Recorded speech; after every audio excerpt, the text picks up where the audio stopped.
ನೋಡು ತಮಾಷೆ ಮಾಡ್ತಿದ್ದಾರೆ. ಅದೇನಂದ್ರೆ ಮಾತೆ ರಾಣಿ ಇಂತ ಸುಳ್ರು, ಡೋಂಗಿ, ಪಾಖಂಡಿ, ಲಾಲಸಿಯ ವ್ಯಕ್ತಿಗಳಿಗೆ ದರ್ಶನ ನೀಡೋದಿಲ್ಲ. ಹಾಗೂ ಅಂಥ ವ್ಯಕ್ತಿ ಏನಾದ್ರೂ ಅವಳ ಮುಂದೆ ಬಂದ್ರೆ ಅವಳ ಕ್ರೋಧದ ಜ್ವಾಲೆಯಿಂದ ಭಸ್ಮ ಮಾಡ್ಬಿಡ್ತಾಳೆ, ಭುಮ್ ಅಂತ. ಹೇ ಭಗವಂತ, ನಮ್ ಸ್ವಾಮಿ ಅಂತೂ ಏನೂ ಇಲ್ಲ. ವರುಣಮಾಲಾ, ನಾವೇನು ಅಲ್ವೇ? ಅರೆ ಕೇಳಿ, ಢೋಂಗಿ, ಪಾಪಿ, ಜಿಪುಣ, ಕಪಟಿ ಇವುಗಳಲ್ಲಿ ನೀವ್ ಯಾರು ಅಲ್ಲ ಸ್ವಾಮಿ. ನಮ್ಮ ಸ್ವಾಮಿಗಂತೂ ಸ್ವಯಂ ಭಗವಂತ ಶಿವ ಬಂದು ದರ್ಶನ ಕೊಡ್ತಾರೆ ಪ್ರತಿ ದಿವಸ. ಹೌದು. ಹಾಗೂ ನಾವು ಹೇಳ್ತಿದ್ದೇವೆ, ನೀವು ಮಾತಾ ರಾಣಿಯನ್ನು ಕರೆತನ್ನಿ, ಹಾಗೂ ನಮ್ಮ ಸ್ವಾಮಿ ಭಗವಂತ ಶಿವನನ್ನು ಕರೆತರ್ತಾರೆ. ಎಂಥ ಮಾತು. ವೀರ್ಜಿ, ನೀವು ನಿಮ್ಮ ಜೀವನ ಪೂರ್ತಿ ಢೋಂಗಿ, ಸುಳ್ಳು ಹಾಗೂ ಪಾಖಂಡಿತನದ ಆಸರೆ ಪಡೆದಿದ್ರು ಕೂಡ ಆಗ್ಲೂ ಮಾತೆ ರಾಣಿ ನಿಮಗೆ ದರ್ಶನ ನೀಡ್ತಾಳೆ. ಹೌದಾ? ಅದೇಗೆ? ತಪಸ್ಸಿನ ಮೂಲಕ. ತಪಸ್ಸು? ಎಂತ ತಪಸ್ಸು? ಅದು ಗಂಗಾಜಲದ ಸೇವನೆಯಿಂದ. ನೋಡಿ, ಇದೇ ಗಂಗಾಜಲ. ನೀವು ಇದನ್ನ ಸೇವಿಸಬೇಕು. ಇದ್ರಲ್ಲಿ ಯಾವ ದೊಡ್ಡ ಮಾತಿದೆ? ಈಗ್ಲೇ ಕುಡಿಯುತ್ತೇವೆ. ತಮಾಷೆ ಮಾಡ್ತೀರಾ ವೀರ್ಜಿ? ಈ ರೀತಿ ಅಲ್ವೇ ಅಲ್ಲ. ಮತ್ತಿನ್ಯಾವ ರೀತಿ? ಇದರ ಒಂದೊಂದು ಹನಿಯಿಂದ ನಿಮ್ಮ ಶರೀರವನ್ನು ಪವಿತ್ರ ಮಾಡ್ಕೋಬೇಕು.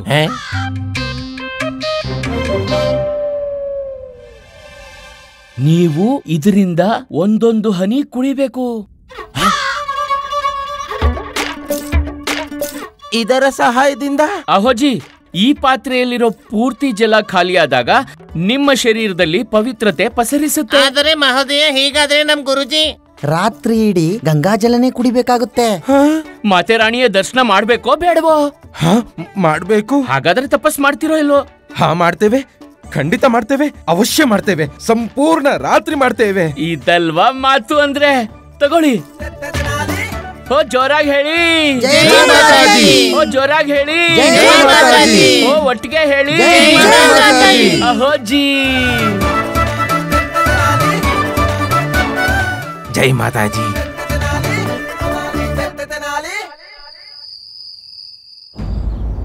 ಮತ್ತೆ ಹೇಳಿ, ಎಲ್ಲಿ ನಿಮ್ಮ ಮಾತಾರಾಣಿ? ಅಜಿ ಮಹಾರಾಜ್ ಇಲ್ಲೇ ಇದ್ದಾರೆ. ಬನ್ನಿ, ನಿಮ್ಮೆಲ್ಲರಿಗೂ ತೋರಿಸ್ತೇನೆ ಸತ್ಯದ ದರ್ಪಣ.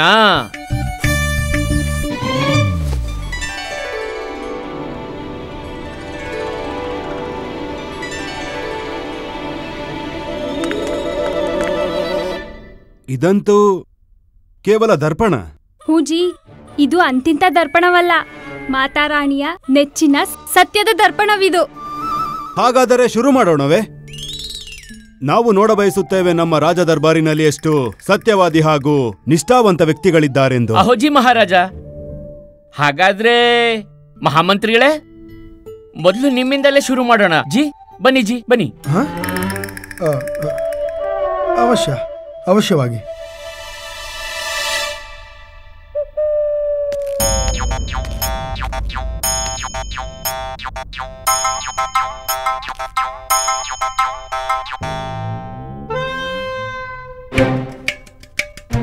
ಹೇಳಿ ಮಂತ್ರಿವರ್ಯ, ಏನು ಕಾಣುತ್ತಿದೆ ನಿಮಗೆ?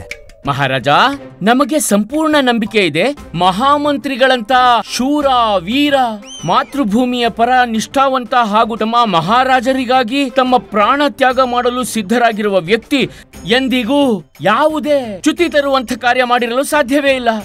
ಎಂದಿಗೂ ಅಸತ್ಯ ಹಾಗೂ ಮೋಸದ ಆಶ್ರಯ ಪಡೆದಿರುವುದಿಲ್ಲ. ಕ್ಯೂಜಿ? ಹೌದು. ಹಾಗಾದ್ರೆ ಖಂಡಿತವಾಗ್ಲೂ ಮಾತಾರಾಣಿ ನಿಮ್ಗೆ ದರ್ಶನ ಕೊಡ್ತಾಳೆ, ಹೌದಲ್ವಾ ಜಿ? ಜಿ ಅಹೋ, ಹೇಳಿ ಮಂತ್ರಿಗಳೇ, ಹೇಳಿ.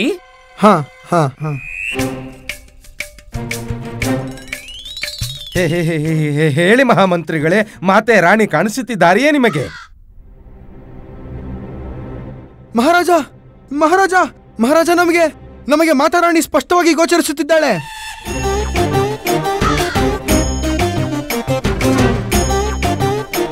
ಜೈ ಮಾತಾಜಿ, ಜೈ ಮಾತಾಜಿ.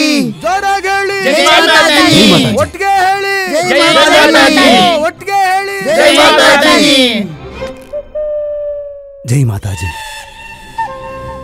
ಈಗ ನೀವು ಪಾಪಾಜಿ, ನನ್ ಮಾತಿನ ಅರ್ಥ ವೀರ್ಜಿ. ಈಗ ನಿಮ್ಮ ಸರ್ದಿಜಿ. ಬನ್ನಿಜ್ಜಿ ಬನ್ನಿ, ದರ್ಪಣದಲ್ಲಿ ಮಾತೆ ರಾಣಿ ದರ್ಶನ ಪಡೆದು ಎಲ್ಲಾ ಪಾಪ ದೂರವಾಗತ್ತೆ. ಬನ್ನಿಜಿ ಬನ್ನಿ. ಇದರ ಅವಶ್ಯಕತೆ ನಮಗೇನಿದೆ ಮಹಾರಾಜ? ನಾವಂತೂ ಪ್ರತಿದಿನ ಕಳಶದಲ್ಲಿ ಮಾತೆಯ ದರ್ಶನ ಮಾಡುತ್ತೇವೆ. ಭಗವಂತ ಶಿವನಂತೂ ಪ್ರತಿದಿನ ಸದಾ ನಮಗೆ ದರ್ಶನ ನೀಡುತ್ತಲೇ ಇರುತ್ತಾರೆ. ಈ ಕ್ಷಣವೂ ನೀಡುತ್ತಿದ್ದಾರೆ. ಅಲ್ಕೋತಿದ್ದಾರೆ ಕೈಲಾಶ ಪರ್ವತದಲ್ಲಿ. ಜೈ ಬೋಲೆ ಭಂಡಾರಿ. ಆಶ್ಚರ್ಯವಾಗುತ್ತಿದೆ ಗುರುವರ್ಯ, ನೀವು ಬೇಡವೆನ್ನುತ್ತಿರುವಿರಿ, ಅದು ಕೂಡ ದೇವಿಯ ದರ್ಶನವನ್ನು. ಇಲ್ಲ ಇಲ್ಲ, ಆ ರೀತಿ ಏನೂ ಇಲ್ಲ ಮಹಾರಾಜ. ಹಾಗಾದ್ರೆ ಸಮಸ್ಯೆ ಏನು? ಬನ್ನಿ ಬನ್ನಿ, ಮತ್ತೆ ಪಡೆಯಿರಿ ದೇವಿ ಮಾತೆಯ ದರ್ಶನವನ್ನು. ಗುರುಜಿ ಹೋಗಿ ಗುರುಜಿ, ಮಾತಾ ರಾಣಿ ದರ್ಶನ ಪಡೀರಿ, ಹೋಗಿ ಹೋಗಿ. ಆಗಲಿ ಮಹಾರಾಜ. ಬನ್ನಿಜಿ ಬನ್ನಿ, ಬನ್ನಿಜಿ ವೀರ್ಜಿ ಬನ್ನಿ. ನಿನ್ಗೇನ್ ಅನ್ಸುತ್ತೆ? ಏನ್ ಕಾಣಿಸ್ತಿರ್ಬೋದು ನಮ್ಮ ಗುರುವರಿಯರಿಗೆ? ಅರೆ ಅನ್ಸೋದೇನು, ಈ ಕ್ಷಣವೇ ಮಾತೆ ರಾಣಿಯ ಪ್ರಕೋಪದಿಂದ ನಮ್ಮ ಗುರುಜಿ ಭಸ್ಮ ಆಗ್ಬಿಡ್ತಾರೆ. ಮಾತೆ ರಾಣಿ ಇವರಿಗೆ ದರ್ಶನ ನೀಡೋದಿಲ್ಲ. ಎಷ್ಟೊಂದು ಪಾಪ ಮಾಡಿದ್ದಾರೆ, ಭಸ್ಮ ಆಗ್ಬಿಡ್ತಾರೆ. ನೋಡ್ತಿರೋ. ನಾವಂತೂ ಬಹಳ ಮನಮೋಹಕವಾಗಿ ಕಾಣ್ತಿದ್ದೇವೆ. ಏನಾಯ್ತು ಗುರುವರ್ಯ? ಮಾತೆಯ ದರ್ಶನವಾಯ್ತೋ ಇಲ್ಲವೋ? ನೋಡಲು ಪ್ರಯತ್ನಿಸುತ್ತಿರುವೆ ಮಹಾರಾಜ.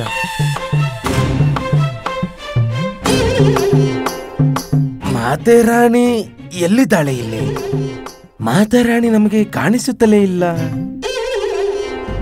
ಏನಾಯ್ತು ಗುರುವರ್ಯ? ನಿಮಗೆ ಮಾತೆಯ ದರ್ಶನವಾಯ್ತೋ ಇಲ್ಲವೋ? ಎಂಥ ಮಾತು ಮಹಾರಾಜ! ವಿಜಯನಗರದ ರಾಜಗುರು ಮಹಾಪಂಡಿತ ತಥಾಚಾರ್ಯ ಇವರು ಸದಾ ತಮ್ಮ ಜೀವನವನ್ನು ಸತ್ಯ ಹಾಗೂ ಧರ್ಮದ ಮಾರ್ಗದಲ್ಲೇ ಸಾಗಿಸಿದ್ದಾರೆ. ಇವರಿಗೆ ಸ್ವಯಂ ಭಗವಂತ ಶಿವನೇ ದರ್ಶನ ನೀಡ್ತಾರೆ. ಇಂಥವರಿಗೆ ಮಾತೆ ರಾಣಿ ಕಾಣಿಸದಿರಲು ಸಾಧ್ಯವೇ ಅಲ್ವೇ ಗುರುವರ್ಯ? ಅವಶ್ಯ ಅವಶ್ಯ.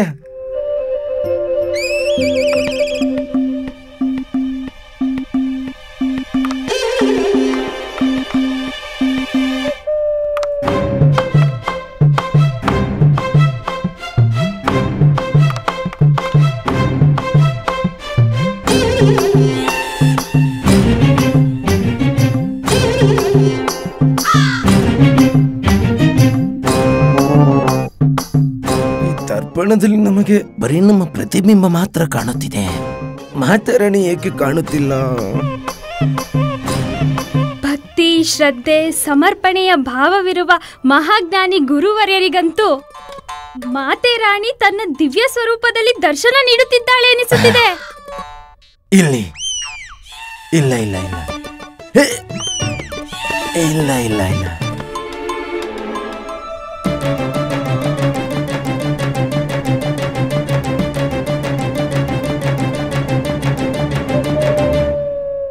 ಕಾಣಿಸಿದ್ಲು, ಕಾಣಿಸ್ಬಿಟ್ಲು. ಜೈ ಮಾತಾಜಿ, ಜೈ ಮಾತಾಜಿ, ಜೈ ಮಾತಾಜಿ. ಅಮ್ಮ, ನಾನಿನ್ನ ಪುಟ್ಟ ಭಕ್ತ ತಥಾಚಾರ್ಯ. ಆಶೀರ್ವಾದ ನೀಡು ಮಾತೆ. ಮಾತೆ ರಾಣಿ ಕಾಣಿಸಿದ್ಲು ಮಹಾರಾಜ. ಮಹಾರಾಜ ದಿವ್ಯ ರೂಪ, ಅದ್ಭುತ ಅದ್ಭುತ ಶೃಂಗಾರ. ಮಾತೆ ರಾಣಿ ತನ್ನ ವಿರಾಟ ರೂಪದಲ್ಲಿದ್ದಾಳೆ. ಧನ್ಯವಾಯಿತು ನಮ್ಮ ಜೀವನ. ಮಹಾರಾಜ, ನಮಗೆ ಸಾಕ್ಷಾತ್ ಮಾತೆ ರಾಣಿ ಕಾಣಿಸ್ತಿದ್ದಾಳೆ. ನನ್ನ ಮುಂದೆ ನಿಂತಿದ್ದಾಳೆ ಸಾಕ್ಷಾತ್ ದೇವಿ. 4 ಭುಜಗಳು ಹಾಗೂ ಒಂದು ಕೈಯಲ್ಲಿ ತ್ರಿಶೂಲ, ಮುಖದಲ್ಲಿ ದಿವ್ಯ ಪ್ರಕಾಶ. ಈ ಮುದುಕ ಮತ್ತೆ ಸುಳ್ಳು ಹೇಳ್ತಿದ್ದಾನೆ. ಸರಿಯಾಗಿ ಹೇಳ್ದಿದ್ದಣಿ. ಈ ಮುದುಕನಿಗೆ ಮಾತೆ ರಾಣಿಯಲ್ಲ, ಯಮರಾಜ ಕಾಣಿಸ್ತಿದ್ದಾನೆ. ಯಮರಾಜ. ಜೈ ಮಾತಾಜಿ. ಜೋರಾಗಿ ಹೇಳಿ ಜೈ ಮಾತಾಜಿ. ಎಲ್ರು ಹೇಳಿ ಜೈ ಮಾತಾಜಿ. ಜೈ ಮಾತಾಜಿ. ಜೈ ಮಾತಾಜಿ. ಜೈ ಮಾತಾಜಿ. ವಾಜಿ ಮಹಾರಾಜ್ ವಾ.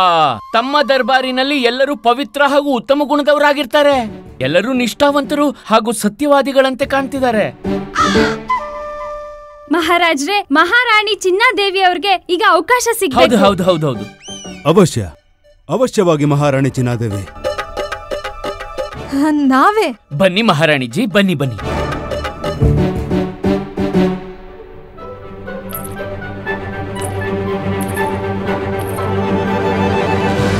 ಮಹಾರಾಣಿ ಚಿನ್ನಾದೇವಿ ಅಂತ ಧರ್ಮಪತ್ನಿ ಎಷ್ಟು ದಯಾಳು ಎಂದರೆ ಇವರ ಹೃದಯದಲ್ಲಿ ಎಲ್ಲರ ಮೇಲೆ ಎಷ್ಟೊಂದು ಪ್ರೇಮವಿದೆ. ತಮ್ಮ ಪತಿಯನ್ನು ಅವರು ಎಷ್ಟೊಂದು ಪ್ರೇಮಿಸುತ್ತಾರೆ. ಮಹಾರಾಜರ ಮತ್ತೊಬ್ಬ ಪತ್ನಿ ತಿರುಮಲಾಂಬರ ಮೇಲೆ ಯಾವ ದ್ವೇಷವೂ ಇಲ್ಲ. ಇಂಥವ್ರಿಗೆ ಮಾತಾರಾಣಿ ಖಂಡಿತ ದರ್ಶನ ನೀಡ್ತಾಳೆ. ಕ್ಯೂಜಿ. ಖಂಡಿತ ಖಂಡಿತ ಜಿ.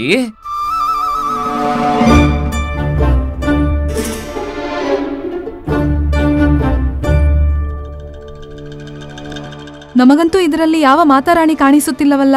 ಒಂದು ವೇಳೆ ಸತ್ಯ ನೋಡಿದರೆ ನಮಗೆ ಮಾತಾರಾಣಿ ಕಾಣುತ್ತಿಲ್ಲವೆಂದು ಎಲ್ಲರಿಗೂ ಅನಿಸುತ್ತದೆ ನಾವು ತಿರುನ ದ್ವೇಷಿಸುತ್ತೇವೆಂದು ಹಾಗೂ ಮಹಾರಾಜರನ್ನು ಪ್ರೀತಿಸುವುದಿಲ್ಲವೆಂದು. ಮಹಾರಾಜರು ನಮ್ಮನ್ನು ತಪ್ಪು ತಿಳಿಯುತ್ತಾರೆ. ನಿನ್ನೆ ಒಂದು ಚಿಕ್ಕ ಸುಳ್ಳಿಗೆ ಎಷ್ಟೊಂದು ಕುಪಿತರಾಗಿದ್ದರು. ಹೌದು ಮಹಾರಾಜ, ಎಂತ ಅದ್ಭುತ ದರ್ಪಣವಿದು. ನಮಗೂ ಮಾತಾರಾಣಿ ದರ್ಶನ ನೀಡುತ್ತಿದ್ದಾರೆ. ಜೈ ಮಹಾಂಬೆ. ನಾವು ಈಗಲೇ ಮಾತಾರಾಣಿಗೆ ಆರತಿ ಬೆಳಗುತ್ತೇವೆ. ಸೇವಕಿಯರೇ, ಯಾರಾದರೂ ನಮಗೆ ಆರತಿ ತಟ್ಟೆ ನೀಡಿ. ಎಷ್ಟು ಅದ್ಭುತ, ಎಷ್ಟು ಮನಮೋಹಕವಾಗಿ ಕಾಣುತ್ತಿದ್ದಾಳೆ ತಾಯಿ. ಗುರುದೇವ ಸತ್ಯ ಹೇಳಿದ್ರು. ಮಾತಾರಾಣಿಯ ದರ್ಶನವನ್ನು ಪಡೆದು ನಮ್ಮ ಜೀವನ ಸಫಲವಾಯಿತು.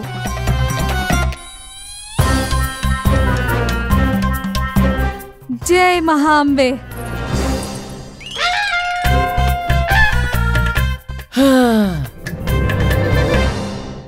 ಈಗ ನೋಡೋಣ, ವಿಜಯನಗರದ ಮಹಾರಾಜರಿಗೆ ಈ ದರ್ಪಣದಲ್ಲಿ ಮಾತೆ ರಾಣಿಯ ದರ್ಶನವಾಗುವುದೋ ಇಲ್ಲವೋ. ಬನ್ನಿ ಮಹಾರಾಜ, ಆಗಮಿಸಿ. ನಾವೇ? ಆದ್ರೆ ನಾವಂತೂ ಮಹಾರಾಜರು. ಆದರೇನಾಯ್ತು ಮಹಾರಾಜ? ತಾವು ಮಹಾರಾಜರಾದರೆ ತಮಗೆ ಮಾತಾರಾಣಿಯ ದರ್ಶನದ ಯಾವ ಅವಶ್ಯಕತೆಯೂ ಇಲ್ಲವೇ? ನಾವು ಕೂಡ ಮಹಾರಾಣಿಯೇ. ನಾವು ಮಾತಾರಾಣಿಯ ದರ್ಶನ ಮಾಡಿದ್ದೆವು. ಹೌದು ಮಹಾರಾಜ. ಮಾತೆ ರಾಣಿಯ ಮುಂದೆ ಯಾರು ಮಹಾರಾಜ, ಯಾರು ಪ್ರಜೆ? ಮಹಾರಾಜ, ತಾವು ಮಾತೆರಾಣಿಯ ದರ್ಶನವನ್ನೇ ಬೇಡವೆನ್ನುತ್ತೀರಾ? ಕ್ಷಮೆ ಮಹಾರಾಜ, ಕ್ಷಮೆ ಕ್ಷಮೆ.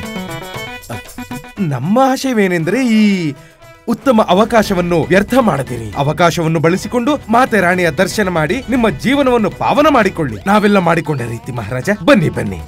ಸರಿ, ಅವಶ್ಯವಾಗಿ.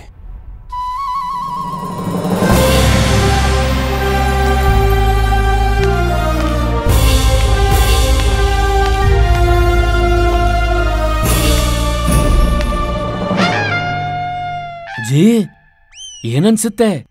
ಮಹಾರಾಜರಿಗೆ ಮಾತೆರಾಣಿ ಕಾಣಿಸ್ತಾಳೋ ಅಥವಾ ಇಲ್ವೋ? ಏನ್ ಮಾತಾಡ್ತೀರಾ ರೀ? ವಿಜಯನಗರದ ಮಹಾಪ್ರತಾಪಿ, ಮಹಾಬಲಶಾಲಿ, ಶೂರ, ವೀರ, ನ್ಯಾಯಪ್ರಿಯರು, ಯಾವಾಗ್ಲೂ ಸತ್ಯವನ್ನೇ ನುಡಿಯುವವರು, ತಮ್ಮ ಪತ್ನಿಯರನ್ನು ಅತ್ಯಂತ ಪ್ರೇಮಿಸುವವರು ಮಹಾರಾಜ ಶ್ರೀ ಶ್ರೀ ಶ್ರೀ ಕೃಷ್ಣದೇವರಾಯರಿಗೆ ಮಾತೆರಾಣಿ ಹೇಗ್ ಕಾಣಿಸ್ದೇ ಇರ್ತಾಳೆ? ಇವರಿಗೆ ಮಾತಾರಾಣಿ ಏನು, ಅವರ ಸಂಪೂರ್ಣ ಪರಿವಾರ, ಗಣೇಶ, ಶಿವ, ಕಾರ್ತಿಕೇಯ ಎಲ್ರೂ ಕಾಣಿಸ್ತಾರೆ ಅಲ್ವೇನ್ರಿ? ಮಾತೆರಾಣಿ ಹಾಗಿರಲಿ, ಇದರಲ್ಲಿ ನಾವು ಮಾತ್ರ ಕಾಣುತ್ತಿದ್ದೇವೆ. ತಿಳಿಯುತ್ತಿಲ್ಲ ಎಲ್ಲರಿಗೂ ಏನು ಕಾಣಿಸಿತೆಂದು. ಅಜ್ಜಿ ಮಹಾರಾಜ, ಮಾತಾರಾಣಿ ಕಾಣಿಸ್ತಿಲ್ವಾ ಅಜ್ಜಿ? ಇವರೆಲ್ಲರಿಗೂ ಹೇಗೆ ಹೇಳೋದು ಇದರಲ್ಲಿ ನಮ್ಮ ಪ್ರತಿಬಿಂಬ ಮಾತ್ರ ಕಾಣುತ್ತಿದೆ ಎಂದು? ದರ್ಬಾರಿನಲ್ಲಿ ಎಲ್ಲರಿಗೂ ಮಾತೆರಾಣಿ ದರ್ಶನ ನೀಡಿದ್ದಾಳೆ. ಈಗ ನಾವು ಹೀಗೆ ಹೇಳಿದರೆ ನಮಗೆ ಕಾಣಿಸುತ್ತಿಲ್ಲವೆಂದು ನಮ್ಮ ಉಪಹಾಸ್ಯವಾಗುತ್ತದೆ. ಎಲ್ಲರೂ ಅಂದುಕೊಳ್ಳುತ್ತಾರೆ ನಾವು ರಾಜ್ಯಸಭೆಗೆ ಯೋಗ್ಯರಲ್ಲವೆಂದು.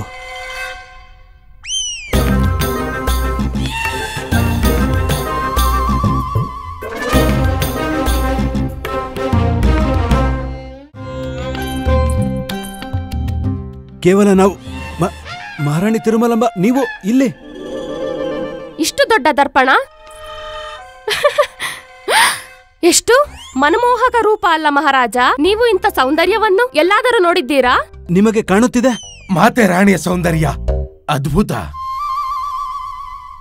ಮಾತಾರಾಣಿ, ನಾವು ಸ್ವಯಂ ನಮ್ಮ ಬಗ್ಗೆ ಪ್ರಶಂಸೆ ಮಾಡುತ್ತಿದ್ದೇವೆ. ನಮ್ಮ ಮಾತೆ ಹೇಳುತ್ತಿದ್ದರು ನಾವು ವಿಶ್ವಸುಂದರಿಯಂತೆ. ಮಹಾರಾಣಿ ತಿರುಮಲಂಬ, ಇದೊಂದು ವಿಶೇಷ ದರ್ಪಣ. ಹೌದು, ಇದರಲ್ಲಿ ಮಾತೆರಾಣಿಯ ದರ್ಶನವಾಗುತ್ತದೆ. ನಿಮಗೆ ದೃಷ್ಟಿಗತವಾಗುತ್ತಿಲ್ವೇ ಮಾತೆರಾಣಿ? ಮಾತಾರಾಣಿ? ಹೌದು ಮಹಾರಾಜ, ದರ್ಪಣದ ಮುಂದೆ ನಾವು ನಿಂತಿದ್ದೇವೆ. ನಾವು ನಮ್ಮನ್ನೇ ನೋಡಿಕೊಳ್ಳುತ್ತಿದ್ದೇವೆ. ಮಾತಾರಾಣಿ ನಮಗೆ ಹೇಗೆ ಕಾಣಿಸುತ್ತಾಳೆ? ಅರೆ ಮಹಾರಾಣಿ, ಸ್ವಲ್ಪ ಸರಿಯಾಗಿ ನೋಡಿ. ನಿಮಗೆ ಮಾತಾರಾಣಿ ಕಾಣಿಸುತ್ತಿಲ್ಲವೇ? ಮಹಾರಾಜ, ನಮಗೆ ಅನಿಸುತ್ತಿದೆ ನೀವು ನಮ್ಮ ಬುದ್ಧಿಮತದ ಪರೀಕ್ಷೆ ಮಾಡುತ್ತಿದ್ದೀರೆಂದು. ಆದರೆ ನಮ್ಮ ಮಾತೆ ನಮಗೆ ಹೇಳಿದ್ದಾರೆ, ತಿರುಮಲಂಬ, ನಿನಗಿಂತ ಅಧಿಕ ಬುದ್ಧಿವಂತೆ ಈ ಜಗತ್ತಲ್ಲಿ ಯಾರೂ ಇಲ್ಲ ಎಂದು. ಕಾಣಿಸ್ತಿದೆ? ಕಾಣಿಸಿದೆ. ಮಹಾರಾಜ, ನಮಗೆ ನಮ್ಮ ಜೊತೆ ಈ ದರ್ಪಣದಲ್ಲಿ ನಿಮ್ಮ ಚಿತ್ರವೂ ಕಾಣುತ್ತಿದೆ.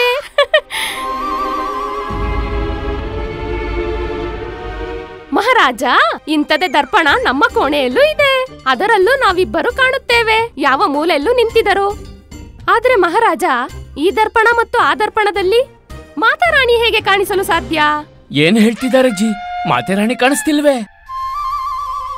ಮಹಾರಾಜ, ನಿಮ್ಗೂ ಕಾಣಿಸ್ತಿಲ್ವೇ? ಮತ್ತೆ ನೀವ್ ಏನ್ ಮಾತಾಡ್ತಾ ಇದ್ದೀರಾ ರೀ? ಇಂಥ ಮಹಾನ್ ಸತ್ಯವಾದಿ ಮಹಾಜ್ಞಾನಿ ಮಹಾರಾಜರಿಗೆ ಮಾತಾರಾಣಿ ಕಾಣಿಸ್ತಿರೋದಕ್ಕೆ ಹೇಗ್ ಸಾಧ್ಯ? ಮಾತೆರಾಣಿ ನಮಗೆ ದರ್ಶನ ನೀಡಲಿಲ್ಲ.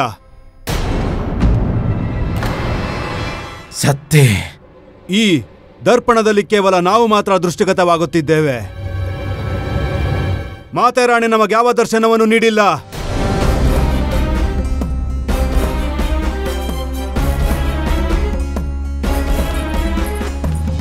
ಹಾ ಮಹಾರಾಜ, ನಮಗೂ ಈ ದರ್ಪಣದಲ್ಲಿ ಕೇವಲ ನಮ್ಮ ಪ್ರತಿಬಿಂಬ ಮಾತ್ರ ಕಾಣಿಸಿತು.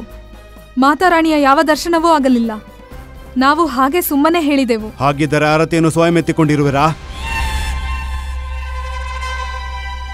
ಹೌದು ಮಹಾರಾಜ, ನಮಗೂ ಮಾತಾರಾಣಿಯ ದರ್ಶನವಾಗಲಿಲ್ಲ. ಸುಮ್ಮನೆ ಎಲ್ಲರ ಮುಂದೆ ಅಪಮಾನವಾಗಬಾರದೆಂದು ನಾವು. ಇದೇನಿದು ಮಹಾಮಂತ್ರಿಗಳೇ?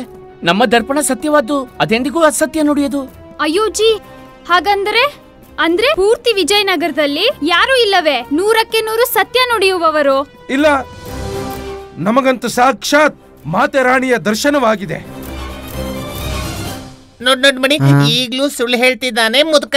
ಅದೇ ಕೆಲ್ಸ ಒಂದು. ಸತ್ಯ ಹೇಳಿ ಗುರುವರ್ಯ. ಮಹಾರಾಜ, ನಮಗಂತೂ ಹೀಗನಿಸುತ್ತಿದೆ, ಈ ದರ್ಪಣವೇ ಸುಳ್ಳು. ಇವರಿಬ್ರು ಅವಶ್ಯವಾಗಿ ನಾಟಕ ಆಡ್ತಿದ್ದಾರೆ. ಇಲ್ದಿದ್ರೆ ನಮ್ಮಂತ ಮಹಾಜ್ಞಾನಿ ಸತ್ಯವಾದಿಗೆ ಆ ಮಾತಾರಾಣಿ ದರ್ಪಣದಲ್ಲಿ ಕಾಣಿಸದಿರಲು ಸಾಧ್ಯವೇ?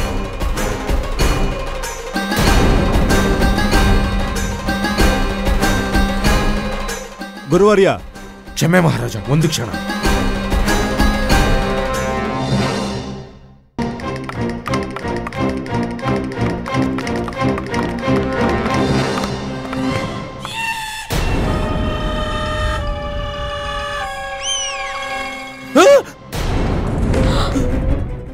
ರಾಮಕೃಷ್ಣರೇ, ಪಂಡಿತ ರಾಮಕೃಷ್ಣ. ಈ ಆಹಾ, ಅವರ ಧರ್ಮಪತ್ನಿಯೂ. ನೋಡಿದ್ರ ಮಹಾರಾಜ, ನಮಗೆ ಚೆನ್ನಾಗಿ ತಿಳಿದಿತ್ತು ಪಂಡಿತ ರಾಮಕೃಷ್ಣ ನೀವು ಸುಳ್ಳುಗಾರರೆಂದು. ಆದ್ರೆ ನೀವು ಈ ಮಟ್ಟಕ್ಕೆ ಇಳಿಯುವರೆಂದು ನಾವು ಯೋಚಿಸಿರಲಿಲ್ಲ. ನೀವು ನಮ್ಮನ್ನು, ಮಹಾರಾಜರನ್ನು, ನಮ್ಮೆಲ್ಲರನ್ನು ಮೂರ್ಖರನ್ನಾಗಿಸಿದ್ರ. ಅಸತ್ಯವಾದಿ, ಸುಳ್ಳುಗಾರ, ಮಿಥ್ಯವಾದಿ ನೀವು ಪಂಡಿತ ರಾಮಕೃಷ್ಣ. ತಾವು ಸತ್ಯ ಹೇಳಿದ್ರಿ ಗುರುವರ್ಯ. ಈ ದರ್ಬಾರಿನಲ್ಲಿ ನಾನು ಮಾತ್ರ ಸುಳ್ಳುಗಾರ ಹಾಗೂ ಡೋಂಗಿಯು. ಅದಕ್ಕೆ ಮಹಾರಾಜರು ನೆನ್ನೆ ನನ್ನನ್ನ ಮಾತ್ರ ಸುಳ್ಳ ಅಂತ ಈ ದರ್ಬಾರಿಂದ ಉಚ್ಚಾಟನೆ ಮಾಡಿದ್ರು. ಈಗ ಇನ್ನೊಮ್ಮೆ ನನ್ನನ್ನೇನು ಉಚ್ಚಾಟನೆ ಮಾಡ್ತೀರ ಗುರುವರ್ಯ? ನಡಿ ಶಾರದಾ, ಇಲ್ಲಿಂದ ಹೊರಡೋಣ. ಇಲ್ಲೆಲ್ಲರೂ ಸತ್ಯವಾದಿಗಳೇ, ಯಾರು ಸುಳ್ಳು ಹೇಳೋದಿಲ್ಲ.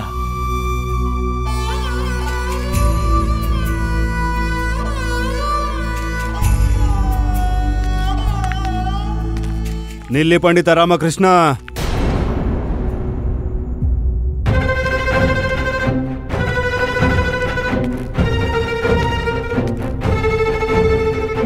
ನಿನ್ನೆ ನೀವು ಸತ್ಯವನ್ನು ಹೇಳಿದ್ರಿ ಪಂಡಿತ ರಾಮಕೃಷ್ಣ. ಇಂದು ನಾವೆಲ್ಲರೂ ಸುಳ್ಳು ಹೇಳಲು ಮುಂದಾಗಿ ಬಿಟ್ಟೆವು.